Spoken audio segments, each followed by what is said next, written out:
Welcome to Driven to Repair. I am John Webb, your host and managing director of TenPoint Complete. Today we have a very special guest. It is Petra Schroeder, also affectionately known as Collisionista in the collision repair industry. And the focus of the podcast is to get insights from industry leaders, and Petra is certainly that, and also maybe to dig a little bit deeper. Petra, welcome to the program. Thank you very much. I'm honored to be here and look forward to the next 25 minutes. Thank you. You bet. And the honor is all ours. I think let's start maybe not at the beginning, but for you, maybe in the middle. I know that originally you're aus Deutschland and you came over a very successful career. Let's start there a little bit about your journey over to the US and how you started professionally. So I started in the industry in 1969 in Germany. Wuppertal is my hometown. I had a very successful career in Germany in a business environment, but I got in touch with auto repair pretty early because of my job positioning, product management and brand management for the Stenlox brand. And then in 1994, I had a call from my American colleagues whether I wanted to support the American team for 3 years. So I moved to America in 1995, January 2nd, to be exact. So I'm here now over 30 years. And with DuPont Performance Coatings, later Axalta, I had several job positions during this time. Enjoyed my career tremendously. And what I always like the best is dealing with people, networking with people, helping people, talking to people. That's my strong suit, and my job in Germany and working from Germany for the world, basically, and in America has just allowed me to do this. Did you ever think at the time that you came over to the US that you would be here this long? Definitely not. It was an appointment for 3 years. And in the second year of my 3-year appointment, we basically said, this is much too short. Let's extend this. So we extended this to 6 years. And at one point, as an expatriate, you have to decide to either take a job back in your home country or to become a local employee. And there was no doubt in my mind that I was going to stay in America if they wanted me. And so again, 31 years later, I'm still here and I'm happy. I retired in 2016 in July, but I decided to stay very active in this industry, and this is why I'm still here. Oh, that's wonderful. Definitely they wanted you. And I think that during that period of time, you decided to get your dual citizenship. I know from talking to you personally, and we've known each other for a number of years, that that's quite a, I guess, a part of your life that you want to go through, that you've committed to both countries at this point. Is that fair to say? That's fair to say. And I can only say to get the American citizenship and go through the explanations, the paperwork that you have to fill out to do this, and then all the way to the very, very high class celebration to get your citizenship is just unbelievable. I still get goosebumps when I think about this today. And I can one short story. So I always appreciated at meetings in America that the national anthem is always played. And so CIC does an excellent job in doing this. So the first time after being sworn in for American citizenship that I was able to put my hand on my heart and be an American citizen and sing or listen to the national anthem was just unforgettable moments. And it still is this way today. Well, I really enjoy the personal stories and getting more into the why of what our industry leaders and experts are doing. And a personal note myself, many people know, but not everyone, of course. My wife is of Asian descent. She's an American. She was born in America, but she's first generation. And so I'm privy to what her parents had to go through to become citizens or dual citizenship. So, always had great respect for the people that have, essentially stood in line and done it the right way, right? So I think there's for me personally, there's a lot to be said for that. So appreciate that part of the story. I think that I guess this gets a little personal as well. I know that you were inducted into the Hall of Eagles, and my personal favorite class of the Hall of Eagles, because, of course, it included my father, Doug Webb, and also my friend and your good friend as well, Dan Risley. So, from a career standpoint, maybe talk a little bit about getting that nomination and that honor and what that means to you. It means a lot in moving up to that point in my business life when I was already retired, and I basically didn't do anything special, what I think, but to be recognized for your exemplary behavior almost and contributions to this industry, and being an eagle again is the second piece where I still get goosebumps to think about this.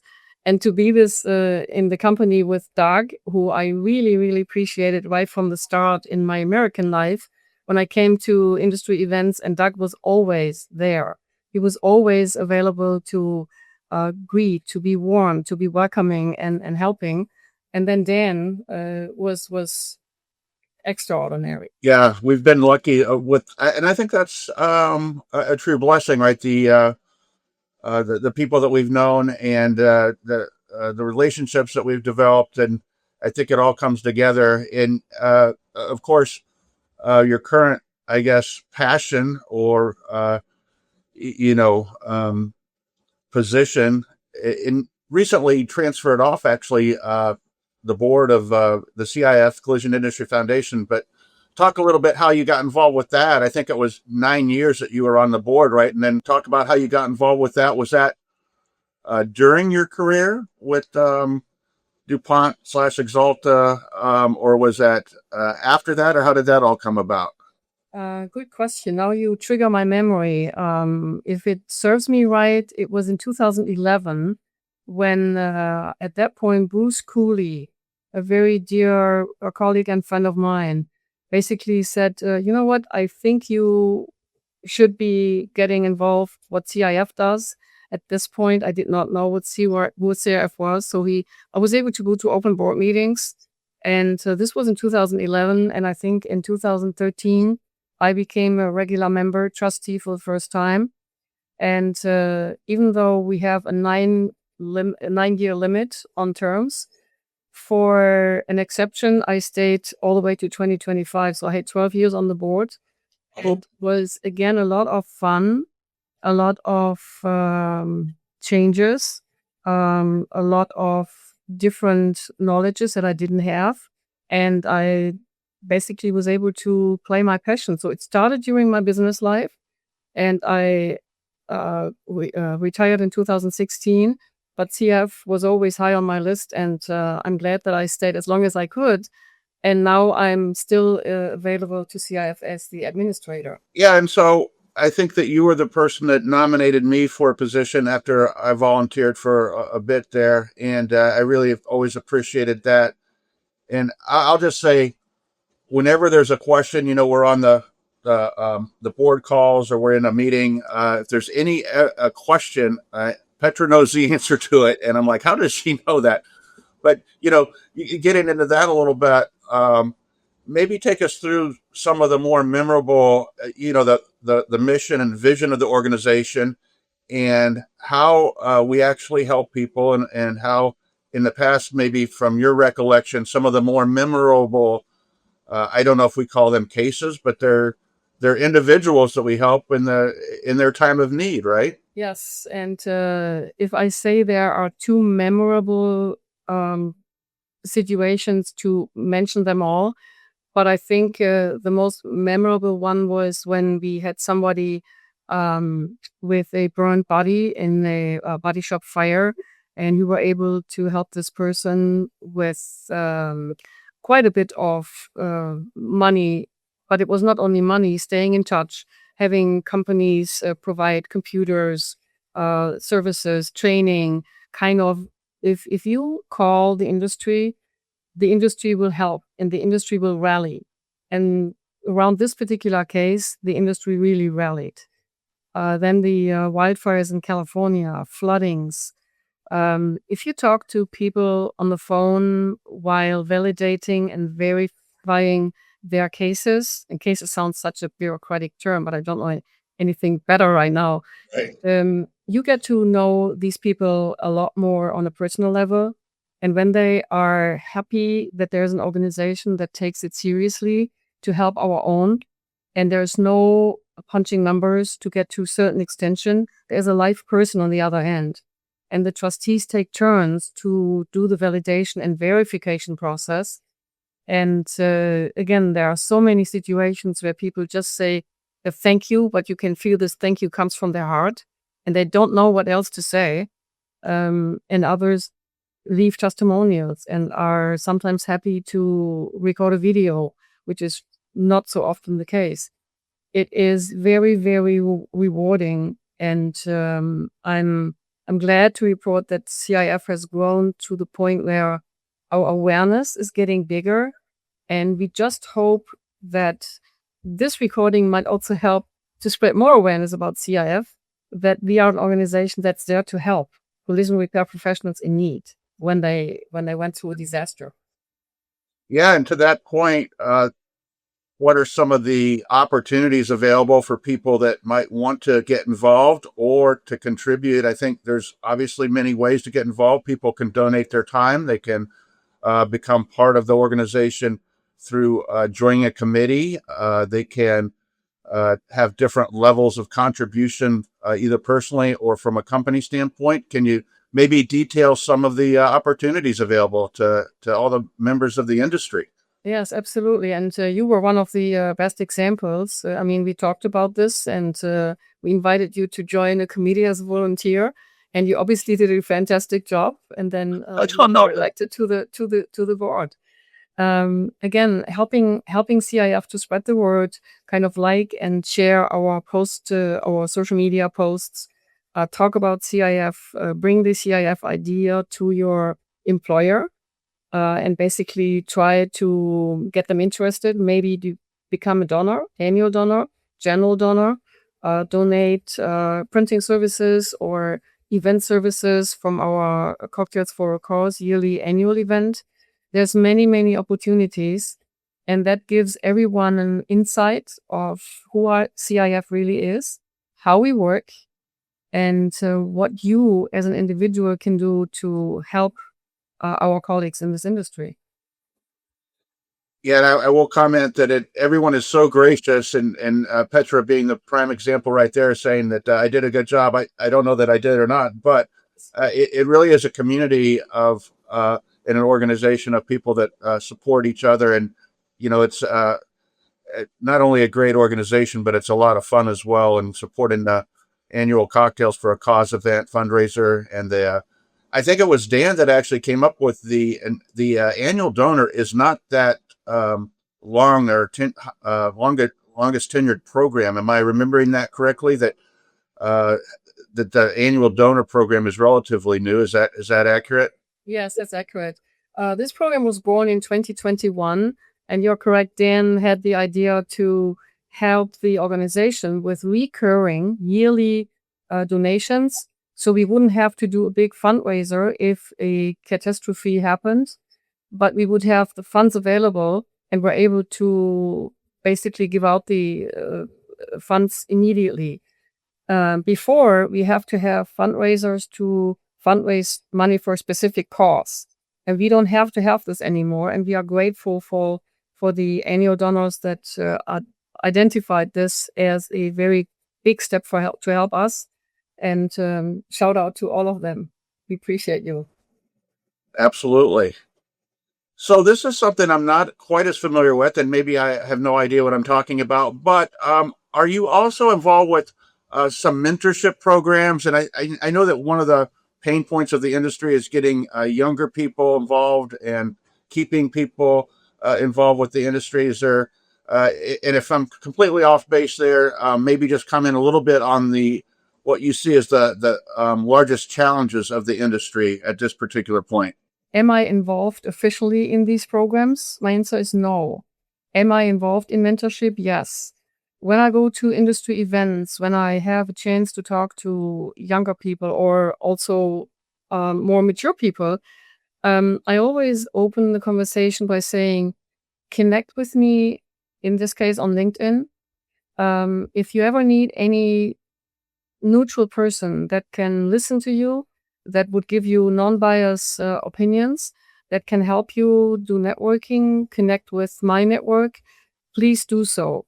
So mentorship, yes, has meant a lot to me, and I'm trying to give back to this industry.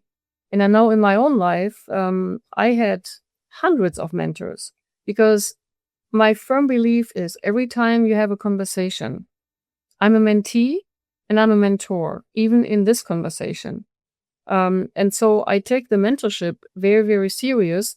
And I guess many of us do this on a daily basis without being called you are a mentor. But everybody is a mentor and a mentee at the same time. And of course, then the technician shortage that is on top of every single agenda and on top of everybody's mind is the other piece. I can appreciate the working together of some organizations now, the collision engineering program, just to mention one, and I don't want to like denunciate the other ones. Right. But they have done a tremendous job in doing the right thing by connecting schools and body shops, and have that connection and develop this program that could be a poster child for future education and how this works. And that brings me to the third point, and that is culture. Culture is extremely important. If you want to attract young people, you have to speak the language of young people. You have to know the demands of young people. If you want to attract females, you have to speak the female language. You have to understand what females look like, look for in a position. So the culture in our industry, I think, has gone through a significant change, a good change. Mhm. Is it enough yet? No, it's not. And it needs to be a constant change. And we need to all recognize that with all of the different pieces that are around us, technology, different mentalities, different nationalities, different cultures, we need to be open for other cultures, allow these other cultures to exist, coexist, but also make sure if you have dedicated yourself to a certain position, there are also ground rules that should be obeyed. Very well said. And I think very important that not only in the collision repair industry, but in society as in general, from a mentorship standpoint, and bringing people into industries that are going to benefit them long term. It's very important. Looking at what's next, I'm actually preparing for, I guess you would call it CIC. There's a lot of C's. There's CIC, CIF, CREF, SICA. Uh, but the next industry meeting that I'm guessing that I will see would be in Charlotte for CIC. And any upcoming thoughts on that to get together with the industry leaders, and then maybe to round it out here a little bit, what's next for Collisionista? Good final words here. Well, I look forward to Charlotte, CIC, and also the Southeast Collision Conference that is right following CIC. I am very happy every time I can go to these industry events, not only because I can learn, which is the first purpose, but to me, as I said in the beginning, networking is really what I do probably best. And I have no trouble finding new people that I've never seen before, introduce myself. And then funny responses are, that's a collisionista. So the title came up when I retired. I didn't have a title anymore. And this is when I initially borrowed this from John Buzine, one of our former trustees, who had used the word collisionist. And I asked him for permission, can I have this name and put an A at the end and make it a female version? So I was successful in establishing this. But I'm also looking for the networking again, meeting new people, meeting younger people. I'm very happy to see younger people coming into CIC. And what's next for the Collisionista? My husband and I have taken up dancing again. So we are going dancing twice a week just for fun. I've done Pro-Am dancing for about 8 or 9 years. And I had a lot of fun, but right now the real dance shoes are hung up. But Rick and I have a lot of fun dancing. I play a lot of tennis. Our season comes up now in USTA tennis in my 65 and older teams, and in other teams that are younger, and travel and just having fun and enjoying every single minute of my life. And I mean this. I'm not saying this. I really successfully enjoy every single day of my life, every single minute of my life. That is, I don't know that it could be put any better than that. That is wonderful to hear, and it comes through in every interaction. You are a tremendous ambassador to the industry, just a tremendous asset. And we look forward to seeing you in Charlotte, and appreciate the relationship and everything you've done. And I know everyone else does too. Petra Schroeder, thank you so much for Thank you. being on the Driven to Repair podcast today. Thank you.